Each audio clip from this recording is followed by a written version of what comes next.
فأعوذ بالله من الشيطان الرجيم بسم الله الرحمن الرحيم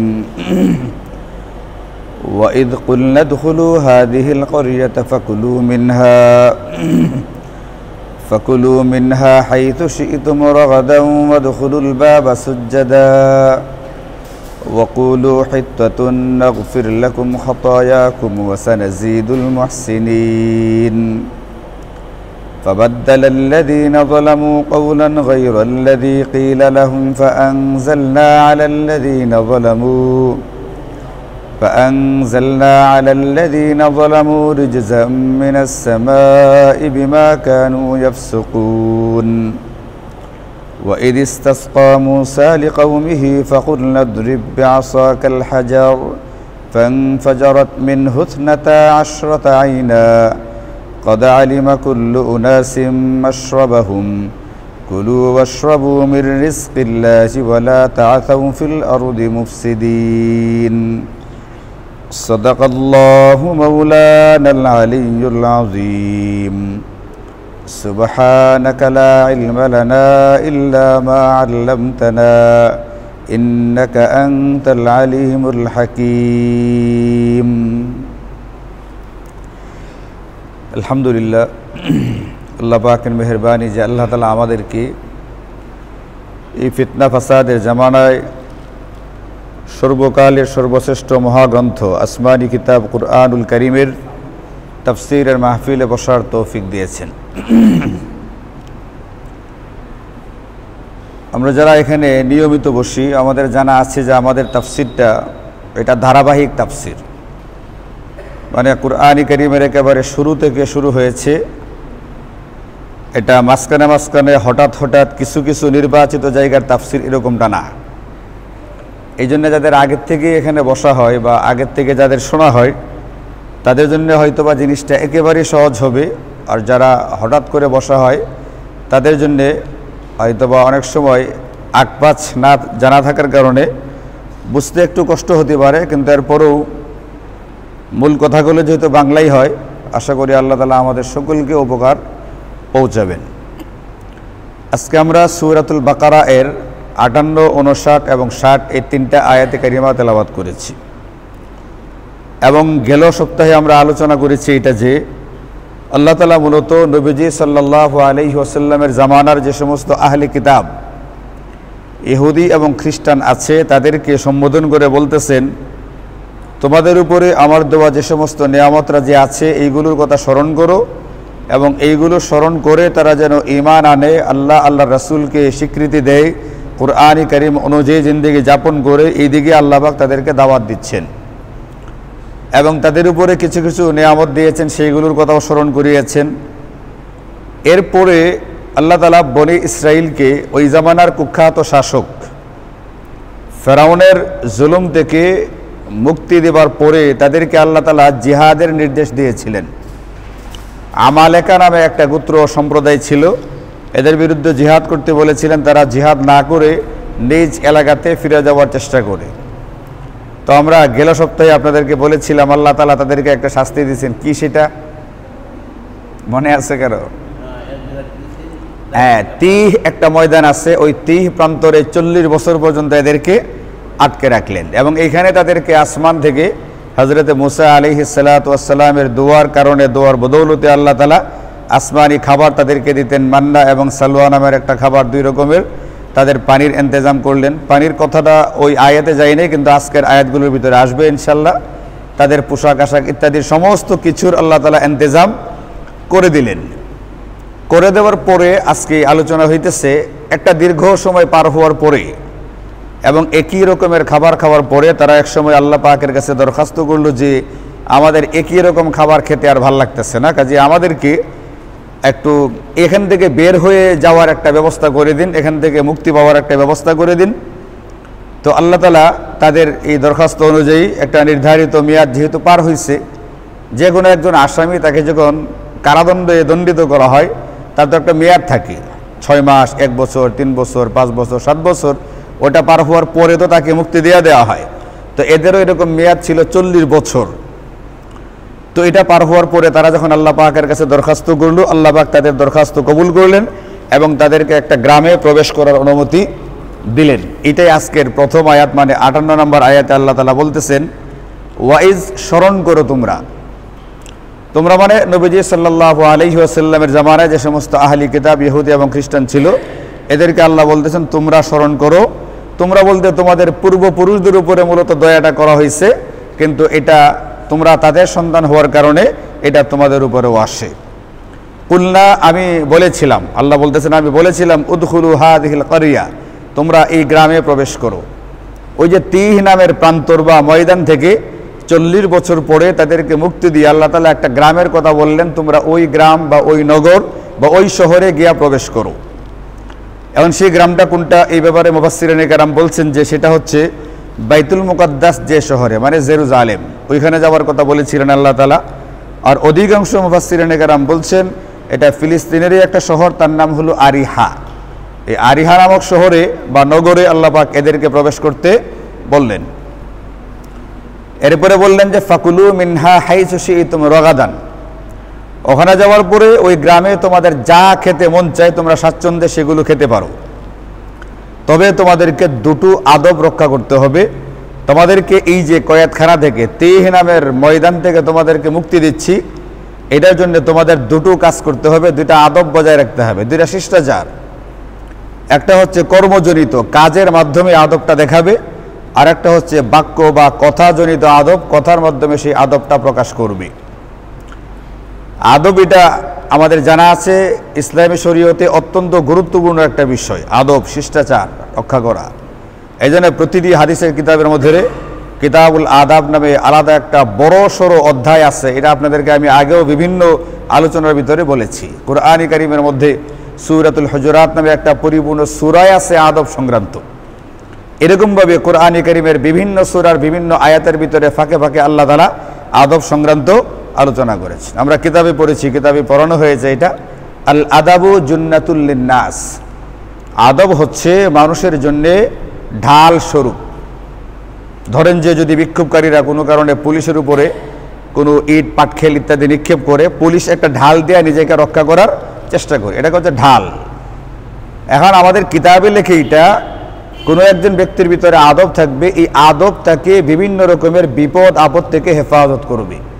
আদবের কারণে মানুষ বড় বিপদ থেকে রক্ষা পায়, আল্লাহ পাক এটার উসিলায় তাকে রক্ষা করে থাকেন। কিতাবে এটাও লেখে জিনাতুল মারই তামামুল আদাবি, একজন ব্যক্তির এটা যেরকম ঢাল, এটা যেরকম রক্ষা কবচ, তার নিজেকে আত্মরক্ষার হাতিয়ার যেরকম হয়ে থাকে আদব, এরকমভাবে একজন ব্যক্তির ভিতরে যদি সৌন্দর্য আসতে হয়, তার যে সৌন্দর্য মূল, যেটা আমরা তো মনে করি যে পোশাক আশাক ইত্যাদির মাধ্যমে সৌন্দর্য হাসিল হয়, কিন্তু কিতাবে লেখে একজন ব্যক্তির মূল সৌন্দর্য হচ্ছে তার ভিতরে পরিপূর্ণ আদব থাকা, শিষ্টাচার থাকা। যদি একটা ব্যক্তির ভিতরে আদব থাকে, শিষ্টাচার থাকে, এর মানে হলো এই ব্যক্তিটাকে সর্বোচ্চ সুন্দর বলে আমরা স্বীকার করে নিতে পারি। কিতাব এটা আমাদেরকে স্বীকৃতি দেয়।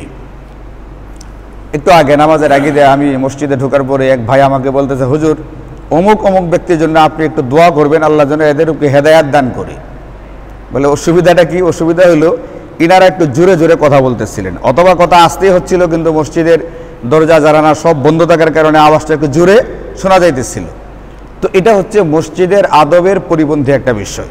তো আদবের পরিপন্থী হওয়ার কারণে এই জিনিসটা কিন্তু ওনারা যাদের কথা বলা হয়েছে ওনারা বেশ মানে বয়স্ক মানুষ, বুঝবান মানুষ, এবং এনারা এতটুকু জ্ঞান রাখার কথা যে মসজিদে জোরে জোরে কথা বলা যায় না, এতটুকু জ্ঞান তাদের থাকার কথা।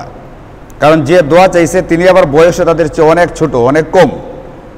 তো এটা হচ্ছে মসজিদের আদব রক্ষা না করার কারণে একজন ব্যক্তি বয়োজ্যেষ্ঠ মুরব্বী হওয়ার পরেও যে দোয়া চাইছে তার কাছে এদেরকে অসুন্দর লাগছে, এই জন্য সে দোয়া চাইছে। আবার একটা ছোট বাচ্চা মসজিদে এসে চুপচাপ বসা আছে, এই বাচ্চাটার এতটা আদব কায়দা আমাদের দেখার দরকার পড়ে না, কিন্তু এরপরও সে যেহেতু একবারে চুপচাপ বসা আছে, আদব দেখাই যাচ্ছে, এই জন্য এই বাচ্চাটাকে অন্যদের কাছে সুন্দর মনে হইতেছে। অনেকে বলে ওইটা, এই বাচ্চাটা কত সুন্দর, দেখো একবারে চুপচাপ ভদ্রভাবে এখানে কি হয়েছে, মসজিদে আসে, নামাজ পড়ে, কোনো হই হুল্লোড় করে না, চিৎকার চেঁচামেচি করে না। তো আদব জিনিসটা এরকম, যে যেখানে যে ক্ষেত্রে আদব দেখাবে, যে জিনিসেই আদব দেখাইতে হয়, আদবটা এটা মানুষকে যেরকম যে আমার কাছে দোয়া চাইছে তাদের নাম উল্লেখ কইরা এই দুজনের জন্য আপনি একটু দোয়া করবেন, তো এটা তো এই যে এটা যদি তারা শুনে বা তারা জানে, এটা কিন্তু তাদের জন্য একটা লজ্জার বিষয়। তার মানে হলো তারা নিজেদেরকে লজ্জাজনক বিষয় থেকে হেফাজত করতে পারেন নাই।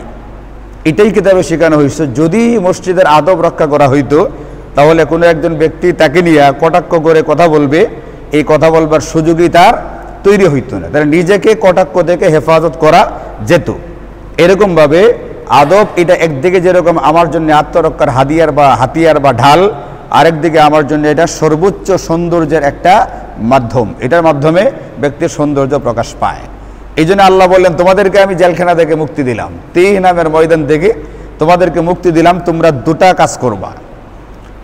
একটা কথা হচ্ছে, একটা আদব হচ্ছে, তোমরা যখন মসজিদে ঢুকবা, মানে তোমাদের গ্রামে যখন ঢুকবা, আগের জামানার প্রাচীন শহরগুলোর একটা নিয়ম ছিল এটা। এখন তো শহর অনেক বড় বড় হয়, ওই সময়কার এত বড় হইতো না। এক একটা শহর যেখানে হয়তো মোটামুটি আর কি, তো ওই শহরে নিরাপত্তার জন্য ওই শহরটার চতুর্দিকে একটা দেয়াল তুলে দেওয়া হইতো, প্রাচীর তুলে দেওয়া হইতো, এবং ওই শহরে ঢুকবার জন্য একটা প্রধান গেট বা ফটক থাকতো, এটা দিয়ে ঢুকতে হইতো। এবং সকালবেলায় এই ফটক খুলে দেওয়া হইতো, আবার সন্ধ্যাবেলায় সেই ফটক লাগিয়ে দেওয়া হইতো। এটা লাগিয়ে দেওয়ার পরে কোনো মানুষ আর ওখানে ঢুকবার করে আর কোনো কি থাকতো না, সুযোগ থাকতো না। মোবাইলও ছিল না যে মোবাইল করে বলবে আমি বাইরে আটকে পড়ে গেছি, আমাকে ঢুকাও, এটার সুযোগও ছিল না। এবং দেয়াল হইতো অনেক উঁচু উঁচু। এই জন্য যুদ্ধ হইলে অনেক সময় হইতো কি, এটা আমরা হাদিসের কিতাবগুলোর ভিতরে দেখি, বিভিন্ন যুদ্ধের সময় যদি কোনো একটা পক্ষ মনে করে যে আমি প্রতিপক্ষের সঙ্গে যুদ্ধ করে পারতেছি না, তারা করতো কি, সব দুর্গের ভিতরে ঢুইকা ওই ফটক লাগাই দিত, তাহলে নিজেদেরকে ওই যুদ্ধ থেকে হেফাজত করতে পারত। তো আল্লাহ এদেরকে বললেন, তোমরা যখন ওই গ্রামে জেরুজালেম অথবা আরিহা নামের শহরে ঢুকবে, তখন তোমাদের একটা কর্মগত আদব হচ্ছে, একটা শিষ্টাচার হচ্ছে, তোমরা ওয়াদখুলুল বাবা সুজ্জাদান, মাথাটাকে নত করে বিনয়ের সাথে আদবের সাথে শহরে প্রবেশ করবে। এটা তোমাদের জন্য এক নম্বর নির্দেশনা। এটা এমন না যে তোমাদেরকে তিহ ময়দান থেকে ছেড়ে দেওয়া হলো, এখন দুই আঙ্গুল তুলিয়ে একটা বিজয় চিহ্ন দেখাইয়া দাপটের সঙ্গে উল্লাসের সঙ্গে অহংকার করতে করতে এখান থেকে ঢুকবে।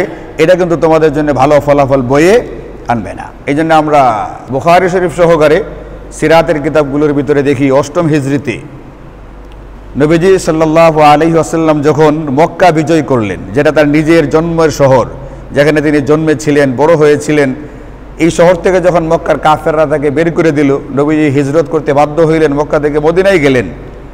এদের জুলুম অত্যাচারে জর্জরিত হইয়া তিনি মদিনায় গিয়েছিলেন। সেখান থেকে যখন ফিরলেন, মক্কা বিজয় করলেন, তখন তিনি ইচ্ছা করলে কি না করতে পারতেন। মক্কার লোকদেরকে তিনি ইচ্ছা করলে কচু কাটা করতে পারতেন, এতটাই তার ক্ষমতা ছিল ওই সময়। কিন্তু নবীজি দাপট দেখাবেন দূরের কথা, এখানে আনন্দ মিছিল করবেন দূরের কথা, অহংকার দূরের কথা।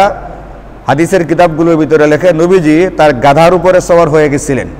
অত্যাধুনিক কোনো যানবাহন, কোনো গাড়ি এটা না, ওই জামানার অত্যাধুনিক যানবাহন ছিল ঘোড়া। ঘোড়াকে সবচেয়ে দামি বাহন মনে করা হয়তো। নবীজি ঘোড়াতে ওঠেন নাই, উঠেন নাই, একবারে গাধা, মানে নিম্নমানের যে সাওয়ারি মনে করা হয়তো বাহন, এগুলোর উপরে সওয়ার হইয়া তিনি মাথাকে নত করে দিয়া এরপরে শহরে প্রবেশ করতেছিলেন। এতটাই নত করছিলেন যে অনেকে বলে যে পাগড়ি একবারে নিচের দিকে ঝুলে যেতেছিল। অথচ একজন বিজয়ী শাসক তো ঢুকবে একবারে বুকটাকে ফুলাইয়া তারপরে ঢোকার কথা, তো এটা আদব হয় না। এই জন্য নবীজি সাল্লাল্লাহু আলাইহি ওয়াসাল্লাম মক্কা বিজয় করলেন এবং তিনি অত্যন্ত বিনয়ের সাথে আদবের সঙ্গে মক্কা শহরে প্রবেশ করলেন। ফলাফল কি হলো? গোটা দুনিয়া এখন তার নাম স্মরণ করে, গোটা দুনিয়াকে, মক্কাকেও সম্মান করে, আর নবীজির নাম শুনলে সাথে সাথে দুরূদ পড়তেছে। নবীদের জন্য মানুষ তার জীবনটাকে বিলিয়ে দেওয়ার পর্যন্ত চেষ্টা করতে থাকে। ওই জামানাতেও ছিল যারা নবীদের ইন্তেকালের পরে নবীজিকে দেখে না। আমরা অনেক দূরে নবীজির দেশ থেকে, এরপরেও যখন কোনো একটা দেশে নবীজির নাম নিয়ে কোনো কটাক্ষ করা হয়, নবীজিকে নিয়ে বিদ্রুপ করা হয়, এমন হাজারো লাখো মুসলমান দুনিয়াতে আছে নবীজির সম্মান রক্ষার জন্যে নিজের বুকের তাজা রক্ত ঢেলে দেওয়ার জন্য তৈরি থাকে। তো আল্লাহ তাআলা এদেরকে বললেন, তোমরা ওই আরিহা নামের শহরে যে প্রবেশ করবে, তোমাদের 1 নম্বর করণীয় হচ্ছে ওয়াদখুলুল বাবা সুজ্জাদান, তোমরা মাথাটাকে নত করে বিনয়ের সাথে আদবের সাথে ওই শহরে প্রবেশ করবে।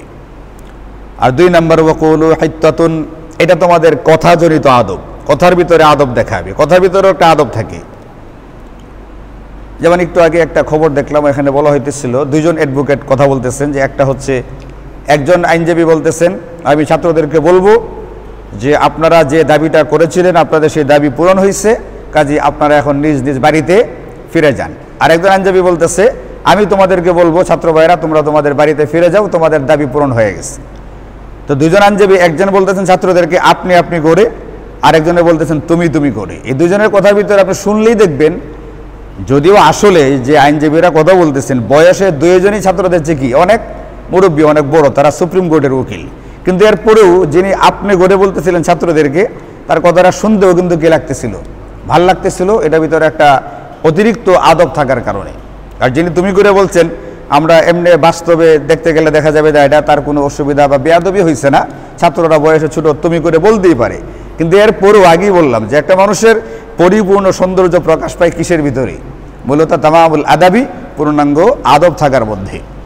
এটা আল্লাহ তাআলা বললেন তোমাদের 2 নম্বর করণীয় হচ্ছে তোমরা যে গ্রামে প্রবেশ করবে তোমরা একটা কথার মাধ্যমে একটা আদব প্রকাশ করবে। এটা হলো কি? ওয়াকুলু, তোমরা বলবে হিত্তাতুন। হিত্তাতুন শব্দের অর্থ হলো আমরা তোমার কাছে মাফ চাই, তুমি আমাদেরকে মাফ করে দাও। এই যে 40 বছর যে তাদেরকে জেল খাটানো হইল 30 প্রান্তরে, যদিও আসমানি খাবার দাবার দিয়ে তাদেরকে লালন পালন করা হয়েছে, এরপরও তারা তো অপরাধী ছিল, জিহাদের হুকুম থেকে তারা পিছিয়ে গেছিল, তাদেরকে শাস্তি দেওয়া হয়েছে। শাস্তি দেওয়ার পরে এখান থেকে বের হচ্ছে, কিন্তু বের হলেও তাদেরকে বলা হচ্ছিল তোমরা হিত্তাতুন, এই কথাটা বলতে বলতে মাথা নত করে ওই ফটক দিয়া গ্রামে প্রবেশ করবে। হিত্তাতুন শব্দের অর্থ হলো হে আল্লাহ আপনি আমাদেরকে ক্ষমা করে দিন। কিন্তু এটা আপনাদেরকে আমি আগেও বলছি, বনি ইসরাইল একটু দুষ্ট প্রকৃতির, অতিরিক্ত মাত্রায় এরা দুষ্টামি করত এবং হযরত মুসা আলাইহিস সালাতু ওয়াস সালামকে এই পরিমাণ বিরক্ত করছে। নবীজি সাল্লাল্লাহু আলাইহি ওয়াসাল্লাম হাদিসে পাকে ইরশাদ করেন আল্লাহ তাআলা হযরত মুসার উপরে রহম করুন, তাকে প্রচুর পরিমাণে কষ্ট দেওয়া হয়েছে। মানে কষ্টটা বেশি লাগার কারণ হলো এটা, অন্যান্য নবীদেরকে কষ্ট দিচ্ছে হলো বেঈমান কাফেররা, যারা কাফের তারা তাদের নবীদেরকে কষ্ট দিচ্ছে। আর হযরত মুসা আলাইহিস সালাতু ওয়াস সালামের ব্যাপার হলো এরকম, ওনার উম্মত মুসলমান হয়েছে, মুসলমান হওয়ার পরেও তাকে বিভিন্ন সময় দেখতে বিরক্ত করছে, বিভিন্নভাবে তাকে কষ্ট দিচ্ছে। এই জন্য নবীজি বলেন যে রাহিমাল্লাহু মুসা, আল্লাহ তাআলা হযরত মুসার উপরে রহম করুন, তার উম্মত তাকে অনেক বেশি কষ্ট দিচ্ছে। তো এখানেও তারা একটা এই ধরনের দুষ্টামি করছে। আল্লাহ তাআলা বলছেন তোমরা বলবে হিত্তাতুন। এখন আরবিতে একটা শব্দ হচ্ছে হিত্তাতুন, এর কাছাকাছি একটা শব্দ হচ্ছে হিনতাতুন। একটা হিত্তাতুন, একটা হচ্ছে হিনতাতুন। হিত্তাতুন মানে হচ্ছে মাফ চাই, আল্লাহ ক্ষমা করে দিন, এটা আল্লাহ পাক বলতে বলছিলেন। তারা করছে এটা পরিবর্তন করে বলতে শুরু করলো হিনতাতুন, খাবার চাই খাবার চাই। হিনতাতুন মানে গম, আটা। আল্লাহ বলছে তোমরা বলবা হিত্তাতুন, আমি ক্ষমা চাই, আমরা ক্ষমা চাই। তাহলে আল্লাহ বলেন তোমরা যদি বলতে বলতে প্রবেশ করো তাহলে নাগফির লাকুম খাতায়াকুম, আল্লাহ বলছেন আমি তোমাদের পিছনের গুনাহগুলোকে মাফ করে দিব। তাহলে তোমাদেরকে 1 নম্বর ময়দানে তিহি থেকে মুক্ত করে দিলাম, তোমরা একটা গ্রামে প্রবেশ করবে, তোমাদের পছন্দ মতো খাবার স্বাচ্ছন্দ্যে এখানে খেতে পারবে। 2 নম্বর তোমরা গ্রামে প্রবেশ করবে মাথাটাকে নত করে, এবং 3 নম্বর ক্ষমা চাইতে চাইতে ইস্তেগফার করতে করতে প্রবেশ করবে। যদি 3টা কাজ করতে পারো আমি তোমাদের গুনাহগুলোকে মাফ করে দিব, এবং তোমাদের জন্য 2 নম্বর পুরস্কার হচ্ছে ওয়াসানাজিদুল মুহসিনিন, আল্লাহ বলেন তোমাদের মধ্যে যারা সৎ কর্মশীল হবে আমি তাদের নেকি অনেক বেশি পরিমাণে বাড়িয়ে দিয়ে দিব। কিন্তু বনি ইসরাইল যেটা বললাম তারা সেটাই করছে। আল্লাহ বলছেন হিত্তাতুন বলতে, আর তারা বলতে শুরু করলো হিনতাতুন। এটা আল্লাহ বলতেছেন পরের আয়াতে, ফাবাদদালাল্লাযীনা যালামু কাওলান গায়রাল্লাযী কিলা লাহুম, কিন্তু জালেমরা পরিবর্তন করে ফেলল। এখানে আল্লাহ জালেম কাদেরকে বলছেন? আল্লাযীনা যালামু, যারা জুলুম করেছে। জালেম বলছেন তাদেরকে যে কথাটা বলতে বলা হয়েছিল তারা সেটা পরিবর্তন করে অন্য কথা বলতে লাগলো, এদেরকে আল্লাহ জালেম বলছেন। এর মানে হচ্ছে শরীয়তের কোনো বিধান, সেটা বাক্যজনিত হোক, মুখে বলার মাধ্যমে প্রকাশ করার হয়ে থাকুক, অথবা আমাদের অঙ্গ প্রত্যঙ্গের মাধ্যমে যে আমলটা করার কথা, যদি এটাকে পরিবর্তন করে ফেলা হয় তাহলে এরা এক প্রকার জুলুম করে, এবং এদেরকে অনায়াসেই জালেম শব্দ দিয়ে অভিহিত করা যায়। এই জন্য আল্লাহ এখানে বলছেন কিন্তু জালেমরা তাদেরকে যা বলতে বলা হয়েছিল সেটাকে পরিবর্তন করে অন্য কথা বলতে শুরু করলো। তাদেরকে বলতে বলা হয়েছিল হিত্তাতুন, মানে আমরা ক্ষমা চাই, ইস্তিগফার করতে করতে ঢুকবে, আর এরা বলতে শুরু করলো হিনতাতুন, খাবার চাই, মানে খাবারের জন্য তারা মিছিল করতে করতে গ্রামে কি করতেছে। অথচ এমন না যে 40 বছর পর্যন্ত তাদেরকে খাবার দেওয়া হয় নাই, 40 বছর খাবার খাইছে না খাইছে না? কোন খাবার খাইছে? মান্না সালোয়া খাইছে না? আসমান থেকে আল্লাহ তাআলা পাখি রোস্ট করে পাঠিয়ে দিচ্ছেন এবং তাদের জন্য এই যে পরোটা বা হালুয়া পাঠানো হয়েছে, এটা গোষ্ঠীরা সকালবেলায় তুলছে আর খাইছে, তাদের জন্য পানির ইন্তজাম করা হয়েছে। যদি এমন হইতো যে 40 বছর পর্যন্ত না খায়া আছে, এখন মাথায় খাবার ছাড়া অন্য কোনো কিছুই কি হইতেছে না, মনে হইতেছে না, তাহলে একটা কথা ছিল। এর মানে হলো আল্লাহ তাদেরকে যেটা বলতে বললেন সেটা না বইলা তার কাছাকাছি একবারে ভিন্ন অর্থের একটা শব্দ বলার মধ্য দিয়া আল্লাহ পাকের হুকুমটাকে তারা এক প্রকারের বিদ্রুপ করলো, উপহাস করলো, যে আল্লাহ তো কইছেই, আল্লাহ তো শুনছে হইছে, এরকম একটা ভাব প্রকাশ করলো তাদের কর্মের মাধ্যমে। তা আল্লাহ বলেন জালেমরা তাদেরকে যা বলতে বলা হয়েছিল তারা সেটাকে পরিবর্তন করলো। ফলাফল আল্লাহ বলেন যে ফাআনজালনা আলাল্লাযীনা যালামু রিজসাম মিনাস সামাই বিমা কানু ইয়াফসুকুন, এই জালেমদের উপরে আমি বর্ষণ করলাম। আবার আল্লাহ পাক জালেম বলতেছেন, দুবার বলছেন, কিন্তু আল্লাহ পাকের একটা হুকুমকে তারা লঙ্ঘন করছে। এটার কারণে তাদের উপরে আল্লাহ এদেরকে জালেম বলছেন কয়বার? 2 বার। 1 নম্বর বলছেন জালেমরা পরিবর্তন করছে, 2 নম্বর আল্লাহ বলতেছেন আমি জালেমদের উপরে বর্ষণ করলাম রিজসাম মিনাস সামা, আকাশ থেকে শাস্তি, বিমা কানু ইয়াফসুকুন, তাদের নাফরমানির কারণে, তাদের এই অমান্য করবার কারণে, উপহাস ঠাট্টা বিদ্রুপ করবার কারণে আল্লাহ বলেন যে আমি আসমান থেকে শাস্তি পাঠিয়ে দিলাম। এখন আসমান থেকে শাস্তি কি পাঠাইলেন, এটা একটা বিষয়। এটা কোনো সাধারণ কোনো বিষয় ছিল না, সাধারণ কোনো অসুখ বিসুখ বিপদ আপদ ছিল না, এটা ছিল নাফরমানির কারণে পাঠানো আসমান থেকে একটা আযাব বা গজব। এখান থেকে আমরা যেটা বুঝি সেটা হচ্ছে, আগে আমাদের যে শিক্ষাটা আল্লাহ পাক তো এগুলো আমাদেরকে শোনাইতেছেন শুধু ঘটনা বলবার জন্য ঘটনা না, এটা কোনো উপন্যাস বা কিচ্ছা কাহিনীর কিতাব না। এখানকার এক একটা বিষয় আমাদেরকে শোনানো হইতেছে মূলত এখান থেকে আমাদের শিক্ষা বা খোরাকটাকে বের করে নেওয়ার জন্যে। তা আমরা এখান থেকে পরিষ্কার যেটা পাই সেটা হচ্ছে, কোনো ব্যক্তি যদি নাফরমানি করে, গুনাহ করে, তাহলে তার উপরে আল্লাহ পাক আসমান থেকে অথবা জমিন থেকে যে কোনো শাস্তি চাপিয়ে দিতে পারেন, যেমনটা বনি ইসরাইলের উপরে পাঠিয়ে দিয়েছিলেন। এখন দুনিয়াতে কোনো ব্যক্তিকে অসুখ বিসুখ, বিপদ আপদ, বালা মুসিবত, মামলা মোকদ্দমায় জড়িত যে কোনো সমস্যা দেখলেই আমরা কিন্তু আবার এটা ধরে নিব না যে সে গুনাহের ভিতরে কে আছে, লিপ্ত আছে। মানে মানুষের উপরে বিপদ আপদ, অসুখ বিসুখ আসে কয়েকটা কারণে, একাধিক কারণে আসে। এর ভিতরে অন্যতম একটা কারণ হচ্ছে ব্যক্তির গুনাহ। ব্যক্তির উপরে বিপদ আপদ আসে একমাত্র কারণ এটা, একমাত্র কারণ না কিন্তু, কারণ নবীগণ সবচেয়ে বেশি বিপদগ্রস্ত হয়েছেন। আপনাদেরকে একটু আগে বললাম যে হযরতে মুসা আলাইহিস সালাতু ওয়াস সালাম তার উম্মতের দ্বারাই সারা জিন্দেগি পেরেশানির জীবন পার করছেন। আল্লাহ হেফাজত করুক। এর মানে কি এটা বলা হবে তিনি গুনাহ করতেন? এটা কখনোই বলার কি নাই সুযোগ, কারণ কোনো নবী কোনোভাবেই কখনোই গুনাহ করতেন না। নবী হওয়ার পরে তো গুনাহ দূরের কথা, নবী হওয়ার আগেও কি করতেন না? গুনাহ করতেন না। আহলে সুন্নাহ ওয়াল জামাতের আকীদাই হলো এটা, নবীরা নবী হওয়ার পরেও গুনাহ থেকে মুক্ত, নবীরা নবী হওয়ার আগেও গুনাহ থেকে আল্লাহ পাক তাদেরকে বিশেষ ব্যবস্থাপনায় হেফাজত করেছেন। মৌলানা সাহাদ সাহেবের সাথে আমাদের যে সমস্ত কারণে দ্বিধা বা দ্বন্দ্ব হয়েছে তার ভিতরে একটা এইটা, যে আহলে সুন্নাহ ওয়াল জামাতের আকীদা হচ্ছে, একজন মুমিন মুসলমান হিসেবে আমাদের আকীদা হলো কোনো নবীর সমালোচনা করা যাবে না, কোনো নবীর গালিগালাজ মারধর তো দূরের কথা, কোনো নবীর কি করা যাবে না, সমালোচনা করা যাবে না। কিন্তু তিনি একাধিক নবীর সমালোচনা করেছেন। যেমন আগে একটা ঘটনা গেছে আপনাদেরকে এখানেই শোনানো হয়েছে, হযরত মুসা আলাইহিস সালাতু ওয়াস সালাম কিতাব আনতে গেছিলেন তাওরাত। কতদিন ছিলেন ওখানে তুর পর্বতে? 40 দিন, মনে আছে না আপনাদের? ওই 40 দিন ওখানে ছিলেন। উনি আয়েশা দেখেন তার উম্মত কি করতেছে, আয়েশা দেখছেন উম্মত একটা ঘটনা ঘটাইছে। সেই ঘটনা কি? আরে কিসের পূজা করতে শুরু করলো? বাছুরের পূজা করতে শুরু করলো। আপনাদের মনে থাকতে হবে এগুলো।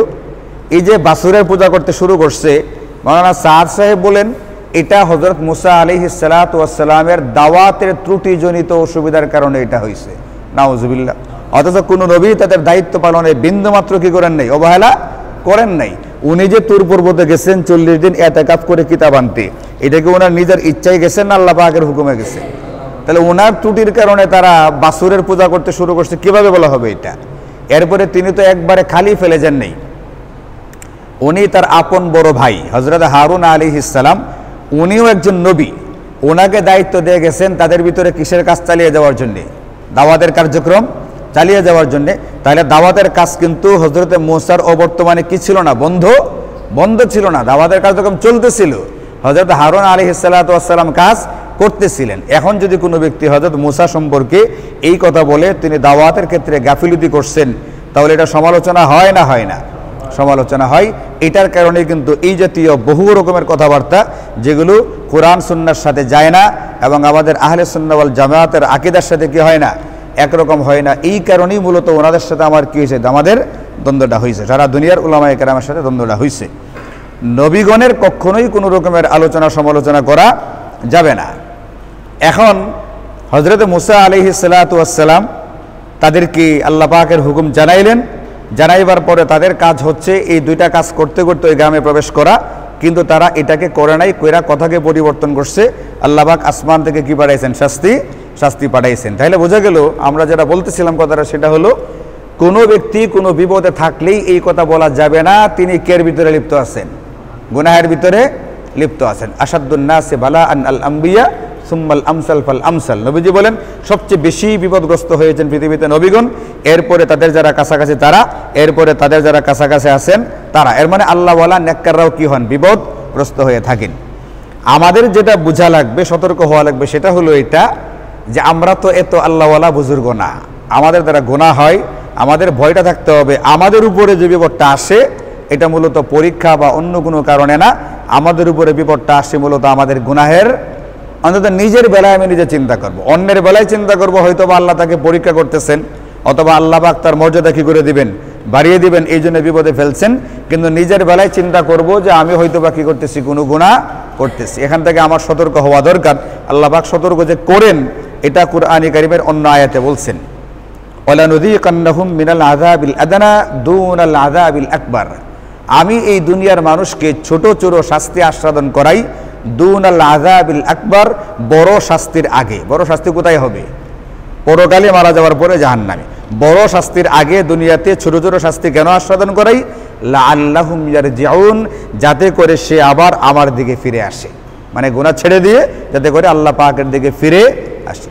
তাহলে কোনো ব্যক্তির উপরে বিপদ আপদ আসে তার মর্যাদাকে বাড়াবার জন্যে, যেমন নবীগণের বেলায় হয়ে থাকতো। কারো কারো উপরে বিপদ আপদ আসে তাকে পরীক্ষা করবার জন্যে সে সবর শুকরের আমলটা করে কিনা। আর কাউকে কাউকে আল্লাহ তাআলা বিপদগ্রস্ত করেন তার গুনাহ থেকে তার ফিরে আসবার জন্যে। এখন আমরা সবসময় চিন্তা করব অন্যকে যদি বিপদগ্রস্ত দেখি তাহলে চিন্তা করব এটা হয়তো বা আল্লাহ পাক তাকে পরীক্ষা করতেছেন, অথবা আল্লাহ পাক তার মর্যাদা বাড়াইবার জন্য তাকে একটু বিপদে ফেলছেন। আর নিজের বেলায় চিন্তা করতে হবে এটা যে আমার উপরে এই বিপদ আসছে আমার কিসের কারণে, তাহলে আমার সহজে গুনাহ থেকে ফিরে আসাটা কি হবে, সহজ। কিন্তু বাস্তবতা হচ্ছে আমরা ঠিক উল্টাটা চিন্তা করি। অন্য কাউকে বিপদে দেখলি বলি এই লোকে কোনো আকাম কুকাম করছে এই জন্য আল্লাহ এর ধরছে, বুঝছেন কিনা কথাটা। আর নিজের বেলায় মনে করি না ঠিক আছে আল্লাহ পরীক্ষা করতেছে, আল্লাহ যা করে ভালোর জন্যই করে। ঠিক উল্টা চিন্তা করতে থাকি আমরা। এই চিন্তাটাকে পরিবর্তন করা লাগবে। আমি যারা বলছি অন্যদের বেলায় হলে চিন্তা করতে হবে পরীক্ষা অথবা রাফা দারাজাত, মর্যাদা বুলন্দি। আর নিজের বেলায় চিন্তা করতে হবে গুনাহের কারণে আমাকে এখান থেকে ইয়ারজিউনাকে করতে হবে, ফিরে আসতে হবে, তওবা করতে হবে, ইস্তেগফার করতে হবে। এটা কিন্তু আমরা এই আয়াতে কারিমা থেকে বুঝি। আল্লাহ বলেন আমি তাদের উপরে শাস্তি পাঠিয়ে দিলাম তাদের নাফরমানির কারণে। কারণ শাস্তিটা কি আসছে, একাধিক মুফাসসিরিনে কেরাম বলছেন আল্লাহ পাক এই ঘটনার পরে তাদের উপরে মহামারী বা প্লেগ একটা রোগ পাঠিয়ে দিচ্ছেন, এটাকে বলে মহামারী। যেমন কিছুদিন আগে আমাদের এই গোটা পৃথিবীতে গেছে কোনটা, করোনা, এগুলোকে মহামারী বলা হয়ে থাকে। এই জাতীয় একটা মহামারী আল্লাহ তাআলা এদের উপরে পাঠাইছেন, ওই রোগটার নাম ছিল প্লেগ। এবং এই রোগে আল্লামা জালালউদ্দিন সুয়ুতী রাহিমাহুল্লাহ বলছেন এই রোগে মানে প্রথম দিনেই ফাহালাকা মিনহুম ফি সাআতিন ৭০ আলফান, মুহূর্তের ভিতরে ৭০,০০০ বনি ইসরাইল মারা গেছে। এত ভয়ঙ্কর। আমাদের এই দুনিয়াতে যখন করোনা প্রথম প্রকাশ পাইছে আমার মনে হয় না প্রথম দিন ৭০,০০০ মারা গেছে, এটা তো হওয়ার কথা না, মনে হয় না ৭০,০০০ মারা গেছে, এটা আরও পরে মারা গেছে। অবশ্য এখনকার হিসাব অনুযায়ী গোটা দুনিয়াতে সারা দুনিয়াতে মারা গেছে ৭০ লাখের উপরে মানুষ। এটা প্রথম আলোতে এখনও মাঝে মধ্যে এটার আপডেটটা দেয়, আমি দেখলাম যে ৭০ লাখ মানুষ মারা গেছে করোনায়। তো অনেকে এটাকে বিশ্বাস করতে চায় না, অস্বীকার করে যে আর কের করোনা ফোরোনা এগুলো একটা বানোয়ার ইত্যাদি ইত্যাদি, মানুষ ভয় পেয়ে গেছে, আতঙ্কে মারা গেছে। আচ্ছা আপনি বলেন ৭০ লাখ মানুষ মারা গেছে যে রোগে, এটাকে মানে একেবারে অস্বীকার করা যায়? এটাকে সম্ভব? এটা আসলে এটা অস্বীকার করা যায় না। এর মানে হলো গোটা পৃথিবীতে বর্তমানে বিভিন্ন রকম গুনাহের কারণে আসলে তো আল্লাহ পাক সহজ করছেন, মাত্র 70 লাখ মারা গেছে, 70 কোটি কি হয় নাই মারা, কিন্তু আমরা যে পরিমাণের পাপ করতেছি 70 কোটি মারা গেলেও কি ছিল না, কোনো রকমের আশ্চর্য হওয়ার সুযোগ ছিল না। এই জন্য আমাদের এখান থেকে শিক্ষা নিতে হবে যে না, আমাদেরকে অন্তত নিজেকে নিজে গুনাহ থেকে হেফাজত করতে হবে। তো এটা মুফাসসিরিনে কেরাম বলছেন শাস্তি হলো এটা আসমানি শাস্তি, তাদের উপরে মহামারী পাঠিয়ে দেওয়া হয়েছিল। তো আজকে দুইটা আয়াতেরই পড়া গেল। এই দুইটা আয়াতে কারিমা থেকে আমরা যে বিষয়গুলো আমরা শিক্ষণীয় পাইছি আজকের, তার ভিতরে 1 নম্বর হচ্ছে এটা, কোনো ব্যক্তি যদি কোনো অপরাধ করে তো আল্লাহ পাক তাকে শাস্তিতে পাকড়াও করেন, যেমনটা এদেরকে ময়দানে তিহের ভিতরে আল্লাহ পাক আটকায় দিচ্ছেন। কাজে আমাদেরকে আল্লাহ পাকের কোনো হুকুমকে অমান্য করবার কোনো সুযোগ নেই। 2 নম্বর, আল্লাহ পাক আমরা এখান থেকে যে শিক্ষাটা পাই, বনী ইসরাইলকে বলছিলেন তোমরা একটা গ্রামে যাও, আরিহা নামের গ্রামে গিয়ে তোমাদের পছন্দ মতো খাবার খাও, কিন্তু সেখানে আদব বজায় রাখবে, কর্মজনিত আদব এবং বাক্যজনিত আদব বজায় রাখবে। এখান থেকে আমরা শিক্ষাটা পাই আমাদের জিন্দগিতেও অতি অবশ্যই আদব থাকা দরকার। আমি যদি স্বাচ্ছন্দ্যে জীবনযাপন করতে চাই, এটা শুধুমাত্র খাবার না, খাবারের ক্ষেত্রে হতে পারে, এটা আপনার আমার বাসস্থানের বেলায় হতে পারে, আমার পোশাক আশাকের বেলায় হতে পারে, আমার স্ত্রী সন্তান আমার কথা মতো চলে কি চলে না, পারিবারিকভাবে আমি শান্তিতে না অশান্তিতে আছি, ইত্যাদি সব কিছুই কিন্তু এগুলোর ভিতরে আসে। তা আমার এই সবগুলো পাওয়ার ক্ষেত্রে আমরা যেটা চিন্তা করি সেটা হচ্ছে আমার জিন্দগিতে অতি অবশ্যই কথাজনিত এবং কর্মজনিত আদব থাকতে হবে। বাচ্চাদের সাথেও আদব আছে, স্ত্রীর সাথেও কি আছে আদব। এটা আমি আপনাদেরকে সন্তানদের যে ভূমিকা বা সন্তানদের যে হক, এই আলোচনাগুলোর ভিতরে বলেছি যে বাচ্চাদের কাছে হক বা অধিকার আছে, এগুলো এদেরকে দিতে হবে। এবং 3 নম্বর যে শিক্ষাটা পাই সেটা হচ্ছে আল্লাহ বলছেন যে কোনো ব্যক্তি যদি তওবা ইস্তেগফার করে তাহলে আমি তার গুনাহগুলো মাফ করি। এর মানে পৃথিবীতে একজন ব্যক্তি যত বড় পাপী হোক না কেন, সে যদি সত্যিকার অর্থে হাইত্তাতুন আল্লাহ তোমার কাছে মাফ চাই যদি দিল থেকে বলতে পারে, তাহলে আল্লাহ বলছেন নাগফির লাকুম খাতায়াকুম, তোমাদের গুনাহগুলো আমি মাফ করে খালি দিব এতটুকুই না, বরং তোমাদের নেকি আমি অনেক পরিমাণে কি করে দিব, বাড়িয়ে দিব। এই জন্য আমাদেরকে ইস্তেগফার আর তওবার আমলটা সারা জিন্দেগীর জন্যই আমাদের জীবনে গ্রহণ করে ফেলতে হবে। 3 নম্বর একটা যে শিক্ষা আমরা এখান থেকে পাই সেটা হচ্ছে এটা, আল্লাহ পাক যে হুকুমটা যেইভাবে করতে বলেছেন সেটাকে সেইভাবেই করা, এটার ভিতরে কোনো রকম পরিবর্ধন না করা চাই। আল্লাহ আমাদেরকে ঈদ করতে বলছেন কয়টা? 2টা, ঈদুল ফিতর, ঈদুল। এখন আমি যদি এখানে আরেকটা ঈদ করি তাহলে কি পরিবর্ধন করা হয়েছে কি হয়েছে না? পরিবর্ধন করা হয়ে গেছে। তাহলে আমরা 4 নম্বর শিক্ষাটা পাইলাম এইটা যে আল্লাহ পাক যে বিধানটা যেটা যেইভাবে দিচ্ছেন হুবহু ওইটাকে ওইভাবেই পালন করা চাই, এর ভিতরে কোনো রকম সংযোজন বিয়োজন পরিবর্ধন হেরফের করা না চাই, যেটা যেভাবে আছে সেভাবেই করা লাগবে। এবং 5 নম্বর শিক্ষা হচ্ছে এইটা, যেটা আমরা সর্বশেষ আলোচনা করলাম, যে বান্দা যদি গুনাহ করতে থাকে তাহলে 1 নম্বর সে জালেম লকবটা পাওয়ার উপযুক্ত হয়ে যায়। এই ব্যক্তিকে তখন নাম হিসাবে কি বলা যেতে পারে? জালেম বলা যেতে, কারণ আল্লাহ পাক এখানে সে একটা হুকুম অমান্য করছে, জালেম বলছেন কয়বার? 2 বার। সুতরাং গুনাহ করলো মানেই হলো সেই ব্যক্তি একজন জালেম, একজন অত্যাচারী, নিজে নিজের উপরে জুলুম করতেছে। এবং 6 নম্বর শিক্ষা হচ্ছে জালেম যখন জুলুম করতে থাকে তো জালেমের জুলুমের কারণে আল্লাহ পাক আসমান থেকে গজব বর্ষণ করেন। এই জন্য আমাদের সবাইকে আল্লাহ তাআলা সকল প্রকার গুনাহ থেকে বাঁচার তৌফিক দান করুন। আমরা আজকে যে শিক্ষণীয় বিষয়গুলো পাইলাম এইগুলো নিজের জিন্দগিতে ধারণ করবার এবং সে অনুযায়ী আমল করবার তৌফিক দান করুন। ওয়া আখিরু দাওয়ানা আলহামদুলিল্লাহি রাব্বিল আলামিন।